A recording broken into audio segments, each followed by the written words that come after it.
नमस्कार।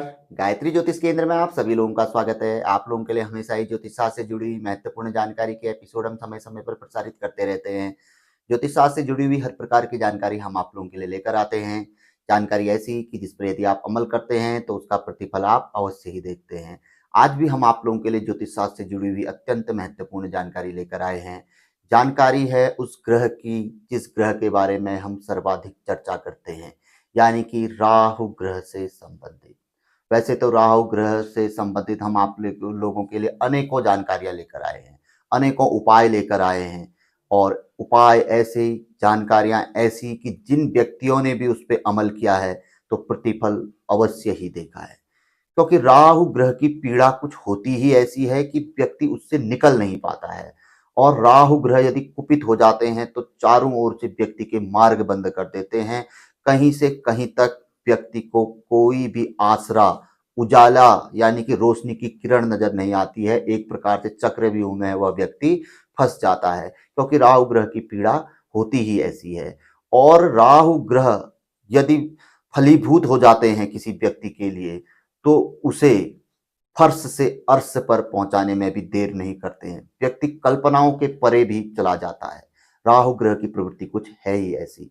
इस बारे में आप हमारे एपिसोड देख सकते हैं। विगत 4-5 सालों से, यानी कि 6 साल लगभग हो गए हैं। तो स्टार्टिंग में तो हम कुंडली विश्लेषण आदि के एपिसोड बनाते थे, थोड़ी छोटी मोटी जानकारियां राहु ग्रह से संबंधित हम लाते थे। लेकिन धीरे धीरे हमने राहु ग्रह के बारे में काफी अध्ययन किया, तो उसके बाद हम आप लोगों के लिए ऐसे ऐसे उपाय लाए हैं। राहु ग्रह के बारे में हमने यहाँ तक कि पूरा जो निचोड़ है ज्योतिष शास्त्र का, वो आप लोगों तक पहुंचाने का प्रयास किया है। यदि आप उसे देखेंगे, सुनेंगे, तो आप राहु ग्रह के बारे में भली भांति जान जाएंगे कि राहु ग्रह है कैसे। यदि हमारे लिए सुफल अगर वो हो गए तो वारे न्यारे कर देते हैं, और जहां अशुभ हो गए तो वो हमें कहीं का नहीं छोड़ते हैं। तो इसलिए हमेशा सचेत रहना चाहिए। जब कभी भी राहु ग्रह से संबंधित कोई परेशानियां हमें आ रही हों, राशि में राहु ग्रह आ रहे हों, मुख्य भावों में, त्रिकोण में, केंद्र में राहु ग्रह आ रहे हों, दशा, महादशा, अंतरदशा, गोचर दशा, विंशोत्तरी के अलावा योगिनी दशा, अष्टोत्तरी दशा, कालचक्री दशा में यदि राहु ग्रह हो तो कहीं ना कहीं उनसे संबंधित उपाय और उनके अनुसार हमें अवश्य ही चलना चाहिए। वरना ऊपर से नीचे गिरने में पल भर की भी देर नहीं लगेगी। एकदम से ऐसा चक्रव्यूह में फंसाएंगे अपने कि निकलना ही मुश्किल हो जाएगा। किंतु ज्योतिष शास्त्र में उनके लिए बड़े आसान, सरल, सिद्ध उपाय बताए गए हैं। यहाँ तक कि जो लोग मंत्र जाप करते हैं, राहु ग्रह जब दान आदि करवाते हैं, वहां से भी ज्यादा फल इन उपायों में देखने में आता है जो व्यक्ति नियमित तौर पर करता है।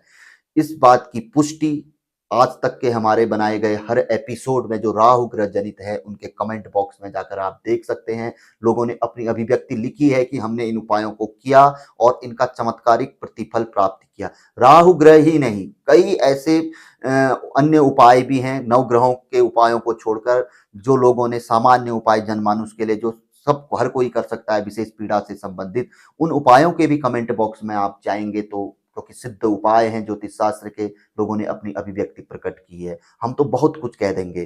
तो फिलहाल राहु ग्रह के बारे में हम आप लोगों को बहुत कुछ जानकारी दे चुके हैं। आज बात करेंगे उस उपाय के बारे में जिस उपाय की चर्चा अक्सर होती है, लोग करते हैं। राहु ग्रह के लिए बताया गया है कि जब राहु ग्रह की पीड़ा चरम सीमा पर हो, हमें कोई आसरा नजर ना आ रहा हो, हमने सारे उपाय कर दिए हों, क्योंकि कभी कभी क्या होता है कि सिद्ध उपाय किसी व्यक्ति को सूट नहीं करते हैं, और कोई ऐसा उपाय व्यक्ति को सूट कर जाता है जिस पर वो विश्वास ही नहीं करता। ऐसा अक्सर सबसे ज्यादा होता है। तो किसी भी उपाय को हल्के में नहीं लेना चाहिए और कर लेना चाहिए। जो उपाय आपके दिल में आ रहा है कि भाई मैं इस उपाय को कर लेता हूं, तो जो दिल कह रहा है, बुद्धि कह रही है, उस उपाय को अवश्य ही करिए, क्योंकि आपकी अंतरात्मा कह रही है, आपका शरीर कह रहा है, वो उपाय आपके लिए ही बना हुआ है। तो ऐसे उपाय आप हमारे या किसी भी चैनल पे आप देख सकते हैं राहु ग्रह के।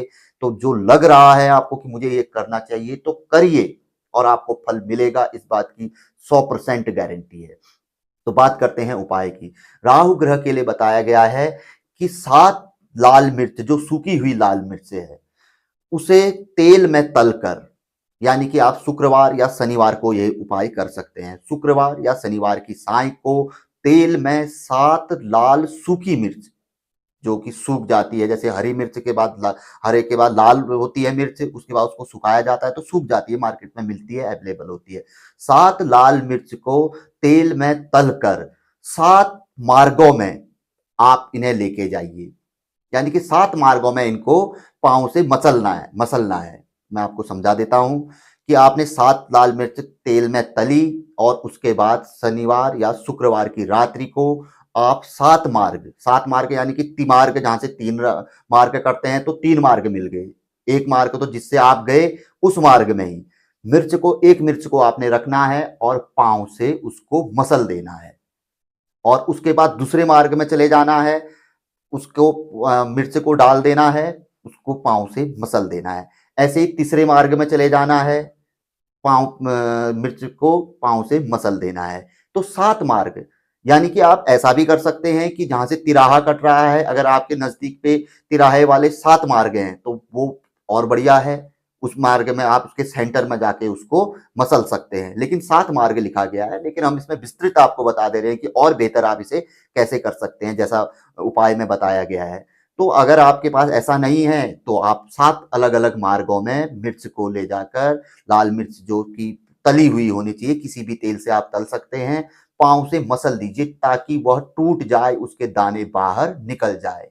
यानी कि जो बाधा है, जो चक्रव्यूह में राहु ने आपको फंसा रखा है, तो वो मसल के उसके दाने बाहर निकल गए, तो आप भी चक्रव्यूह से बाहर निकल सकते हैं, राहु ग्रह की पीड़ा से बाहर निकल सकते हैं। ऐसा कम से कम आप 7, 11, 18, 28 दिन तक कर सकते हैं। 7 दिन, 7 शुक्रवार या शुक्रवार शनिवार कर लीजिए, इस तरीके से 7 बार या 11 बार या 18 बार या 28 बार आप इस उपाय को करिए। लिख के ले लीजिए कि आपको पहली बार करने से ही आपको इसके चमत्कारिक परिणाम स्वयं देखने में आएंगे। और जो वो तेल है, उस तेल का आपने किसी अन्य चीज में इस्तेमाल नहीं करना है। उस तेल को कहीं बाहर किसी सूखे हुए पेड़ की जड़ पे आप छोड़ दीजिए, या किसी वीरान जगह पर उस तेल को आप छोड़ दीजिए, या जल में भी विसर्जित कर सकते हैं, लेकिन वीरान जगह कहीं बाहर कर दीजिए का अर्थ है किसी ऐसे पेड़ में नहीं डालना चाहिए जिसमें फल आता हो, जिसका हम सेवन करते हो, या कहीं ऐसे फूल के पेड़ में नहीं डालना चाहिए जिस फूल को हम देवी देवताओं पे चढ़ाते हो। ऐसे पेड़ों को छोड़ते हुए किसी अन्य पेड़ में जिसका जो कि सूखा हुआ हो, जिसका इस्तेमाल आदि ना होता हुआ हो, या किसी वीरान जगह पे उस तेल को छोड़ दीजिए। और संभव हो सके तो जिसमें पे आप पाँव से मसलते हैं तो वहां पर को थोड़ा राहु ग्रह का ध्यान, ओम रा राहुवे नमः मंत्र का भी आप वहां पर को थोड़ा सा आंशिक ध्यान कर सकते हैं। 2-5 बार, जितनी बार आप मसल रहे हैं, जब तक वो आप जितने भी मंत्र में आपके मुख से निकलते हैं उतना कर लीजिए, और अपनी समस्या का वहां पर को वर्णन करिए, प्रार्थना करिए कि हे राहुदेव, मुझे इस चक्रव्यूह से निकालिए, मुझे बाहर करिए, और अपने देवी देवताओं का ध्यान, ये तो सभी लोग जानते हैं कि वहां पर भगवान का स्मरण अवश्य करना चाहिए, कोई भी उपाय हो। तो ऐसा यदि आप करते हैं तो राहु ग्रह की पीड़ा से आप मुक्ति अवश्य ही प्राप्त कर लेते हैं। यह भी एक बहुत बड़ा सिद्ध उपाय है, बड़े बड़े ज्योतिषी लोग इस उपाय को बताते हैं।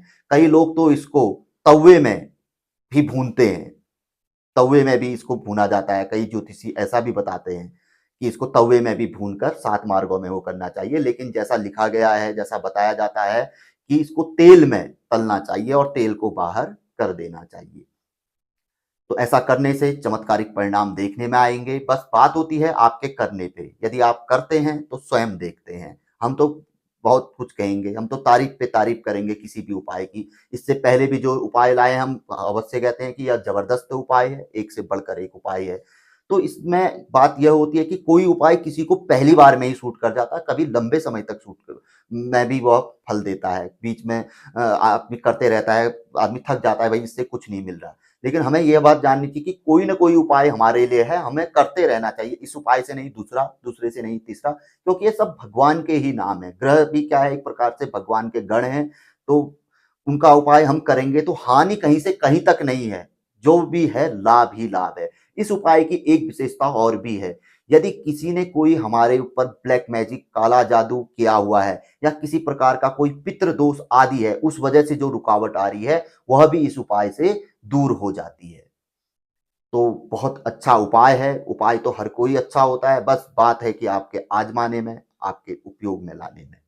क्योंकि फल आप ही देखते हैं, हम तो करते रहते हैं। बीच में एक व्यक्ति का कमेंट आया था कि क्या आप भी इन उपायों को करते हैं? भाई देखो, जो उपाय हमारे लिए सुलभ होते हैं, किताबों में तो ढेरों, हजारों, लाखों उपाय हैं, लेकिन जो हमारे स्थान के अनुसार, हमारी देशकाल परिस्थिति के अनुसार हो सकते हैं, उन उपायों को हम स्वयं करते हैं। क्योंकि जब हम स्वयं करेंगे तो हम भी देखेंगे, तब जाके विश्वास के साथ आपको हम बताएंगे। तो ये उपाय भी हमने किया हुआ है, ऐसी बात नहीं है। इस उपाय को हमने बहुत पहले किया हुआ था। कहीं ना कहीं उपाय तो हम करते रहते हैं, दिन भर में कई मंत्रों को जापते हैं, हम खाली इधर उधर भी चलते रहते हैं, तो कुछ ना कुछ हमारे मुख से निकलते ही रहता है, देवी देवता का नाम, या कभी हनुमान चालीसा, कभी बजरंग बाण, या कभी ओम नमः शिवाय का जाप, कभी ओम नमो भगवते वासुदेवाय का जाप, या ऐं ह्रीं क्लीं चामुंडाय विच्चे, अपने क्षेत्र के सभी देवी देवताओं का हम स्मरण करते रहते हैं। यानी कि दिमाग में हम कुछ अन्य चीजों को नहीं आने देते हैं। कुछ जब भी आए दिमाग में, खाली दिमाग में, तो हमेशा देवी देवताओं का ही ध्यान आए, या किसी उपाय से संबंधित, भाई जो उपाय जहां पर को हो सकता है, जैसे 7 कदम वाला है, उस उपाय को हम अक्सर करते रहते हैं। 7 कदम पीछे चले जाते हैं। कभी हमारा जैसे कोई हमको लक्षण लग गया कि भाई ये कुछ अजीब टाइप का महसूस हो रहा है, तो 7 कदम पीछे चले जाते हैं। ऐसे ही कई अन्य उपाय हैं। तो ये चीज है। तो यही चीज आप लोगों के लिए भी है, जब जो उपाय आपको पता है और आप कर सकते हैं, तो करिए उसको नियमित, उसका फल अवश्य ही आपको प्राप्त होएगा। तो हम उम्मीद करते हैं कि इस उपाय को आप लोग आजमाएंगे और इसका प्रतिफल चमत्कारी आप अवश्य ही प्राप्त करेंगे। जानकारी आपको पसंद आए तो जरूर आगे बढ़ाकर शेयर कर सकते हैं। हम हर एपिसोड में आपसे कहते हैं, और आजकल हम वेबसाइट में लिंक में भी आपको इसको पढ़ने के लिए भी टाइप करके लिंक छोड़ते हैं। जो लोग हमारे व्हाट्सएप से जुड़े हुए हैं उनके पास तो यह मिल ही जाता है। और इसके अलावा हमारे फेसबुक में पेज है गायत्री ज्योतिष केंद्र करके, उसमें भी हम इसको डालते हैं, ताकि सुनने में अगर आपको कोई समस्या आई हो, अगर आप पढ़ना चाहते हैं, तो वहाँ पर को हिंदी में स्पष्ट तौर पर हम इसको पूरा वर्णन करते हैं। इसी तरीके से टेलीग्राम में भी हम इसको डालते हैं। तो और कभी-कभी तो हम कम्युनिटी में भी शेयर कर देते हैं। यूट्यूब की जो कम्युनिटी है, जो लोग जुड़े हुए हैं, वहाँ पर को पढ़कर, लिंक को खोलकर वहाँ पर आसानी से पढ़ सकते हैं, भली-भाँति समझ सकते हैं।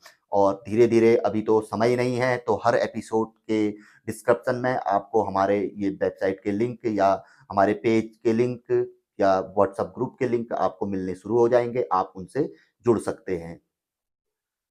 तो जो नए लोग रहते हैं, पहली बार हमें देखते हैं, क्योंकि प्रतिदिन हम देखते हैं कि कुछ न कुछ सब्सक्राइबर बढ़ते रहते हैं, नए-नए लोग जुड़ते रहते हैं। तो उनसे हमारा हमेशा आग्रह है कि जब भी आप हमारे साथ जुड़ें, तो चैनल को तो आप सब्सक्राइब करते ही हैं, साथ में बेल आइकन अवश्य दबाइए। बेल आइकन एक ऐसी चीज़ है कि जब भी एपिसोड लॉन्च होगा, तो शीघ्र ही आपके पास पहुँचेगा।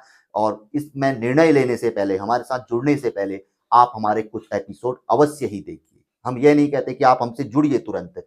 आप पहले एक बार हम हमारे एपिसोड देखिए, हर प्रकार के एपिसोड देखिए, उसके बाद निर्णय लीजिए कि गायत्री ज्योतिष केंद्र के साथ जुड़ना है या नहीं जुड़ना है। ये आपकी अपनी अभिव्यक्ति है, आप स्वतंत्र हैं इस मामले में।